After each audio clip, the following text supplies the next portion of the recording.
എല്ലാവർക്കും നമസ്കാരം. സ്പൈസ് ട്രഷേഴ്സിലേക്ക് സ്വാഗതം. ഇന്ന് ഞാൻ നിങ്ങളുമായി കപ്പ വടയുടെ റെസിപ്പിയാണ് ഷെയർ ചെയ്യാൻ പോകുന്നത്. ഇത് വളരെ എളുപ്പത്തിൽ 10 മിനിറ്റ് കൊണ്ട് തന്നെ നമുക്ക് തയ്യാറാക്കാൻ പറ്റുന്ന ഒരു റെസിപ്പിയാണ്. പിന്നെ നാട്ടിൽ എല്ലായിടത്തും നമുക്ക് വളരെ എളുപ്പത്തിൽ കിട്ടുന്ന ഒരു സാധനമാണ് ഈ കപ്പ. പിന്നെ നാട്ടിൽ എൻ്റെ വീട് ട്രിവാൻഡ്രത്ത് പൂജപ്പുരയിലാണ്. അപ്പോൾ എൻ്റെ വീടിന്റെ ഓപ്പോസിറ്റ് ആണ് രാധ ആൻറ്റി ചന്ദ്രസേനൻ ഞങ്ങളും താമസിക്കുന്നത്.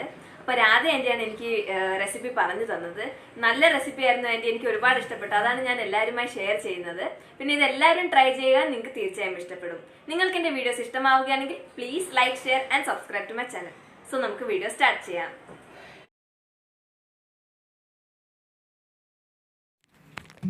ഈ വട തയ്യാറാക്കാനായി ഞാനിവിടെ ഈ വലിയ പീസ് കപ്പയാണ് എടുത്തിരിക്കുന്നത്. ഇനി നമുക്കിതിൻ്റെ സ്കിന്നെല്ലാം കളഞ്ഞ് നല്ല വാഷ് ചെയ്ത് ക്ലീൻ ചെയ്തെടുക്കാം.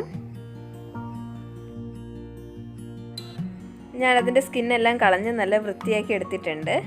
ഇനി നമുക്കിത് നന്നായിട്ട് ഗ്രേറ്റ് ചെയ്തെടുക്കാനുള്ളതാണ്. ഇത് പച്ചയായിട്ട് തന്നെ ചെയ്യണം, നമ്മൾ വേവിക്കാൻ പാടില്ല. ഇനി നമുക്കിത് നന്നായിട്ട് ഗ്രേറ്റ് ചെയ്തെടുക്കാം. എൻ്റെ കയ്യിൽ ചെറിയ ഗ്രേറ്ററേ ഉണ്ടായിരുന്നുള്ളൂ, അതുകൊണ്ടാണ് ഞാനിത് യൂസ് ചെയ്തിരിക്കുന്നത്.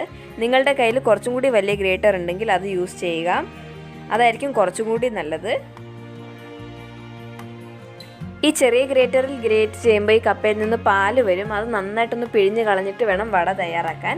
നമ്മൾ വലിയ ഗ്രേറ്ററിൽ ഗ്രേറ്റ് ചെയ്യുമ്പോൾ അത്രയും പ്രോബ്ലം ഉണ്ടാവില്ല. എടുത്തു വെച്ചിരുന്ന കപ്പയെല്ലാം നന്നായി ഗ്രേറ്റ് ചെയ്ത് പിഴിഞ്ഞെടുത്തിട്ടുണ്ട്. ഇനി നമുക്കിതിലേക്ക് ബാക്കി ഇൻഗ്രീഡിയൻസ് ആഡ് ചെയ്ത് കൊടുക്കാം.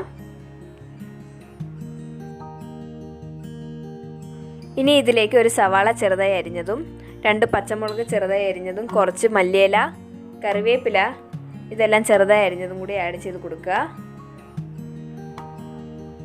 നെക്സ്റ്റ് അതിലേക്ക് കുറച്ച് ഉപ്പും കൂടി ആഡ് ചെയ്ത് കൊടുക്കുക. ഇനി ഇതിലേക്ക് ഒരു 2-3 ടേബിൾ സ്പൂൺ അരിപ്പൊടി ആഡ് ചെയ്ത് കൊടുക്കുക. പിന്നെ ഞാനിവിടെ പച്ചമുളകാണ് ആഡ് ചെയ്തിരിക്കുന്നത്. കൊച്ചുകുട്ടികൾക്ക് കൊടുക്കാനാണെങ്കിൽ പച്ചമുളകിന് പകരം കുറച്ച് മുളക് പൊടി ആഡ് ചെയ്താൽ മതി. ഞാനിവിടെ ഈ ഇൻഗ്രീഡിയൻസ് എല്ലാം നന്നായി മിക്സ് ചെയ്തെടുത്തിട്ടുണ്ട്. ഇനി നമുക്കിത് വടയുടെ ഷേപ്പിലാക്കിയിട്ട് വറുത്തെടുക്കാം. വറുക്കാനായിട്ട് ഞാനിവിടെ ഒരു കടായിൽ ഓയിൽ എടുത്തിട്ടുണ്ട്.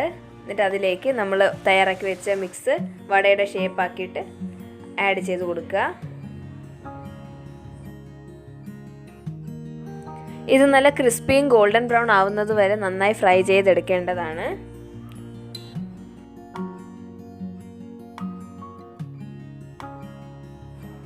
നോക്കൂ, നമ്മുടെ വട നല്ല ഗോൾഡൻ ബ്രൗണും ക്രിസ്പിയും ആയിട്ടുണ്ട്. ഇനി നമുക്കിതൊരു സെർവിങ് പ്ലേറ്റിലേക്ക് മാറ്റാം. നമ്മുടെ വട റെഡി ആയിട്ടുണ്ട്. ഇത് വളരെ ഈസി ആയിട്ട് ഉണ്ടാക്കാൻ പറ്റുന്ന ഒരു വടയാണ്. കുറച്ച് സമയത്തിനുള്ളിൽ നമുക്ക് വളരെ ടേസ്റ്റി ആയിട്ടുള്ള വട തയ്യാറാക്കി എടുക്കാൻ പറ്റുന്നതാണ്.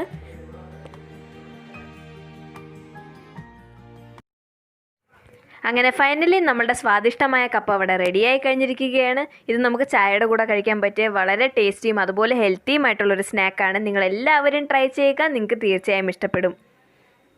നിങ്ങൾക്ക് എൻ്റെ ഈ വീഡിയോ ഇഷ്ടമായെങ്കിൽ പ്ലീസ് ലൈക്ക് ആൻഡ് ഷെയർ. പിന്നെ ആരെങ്കിലും എൻ്റെ ചാനൽ ഇതുവരെ സബ്സ്ക്രൈബ് ചെയ്തിട്ടില്ലെങ്കിൽ please subscribe and support me.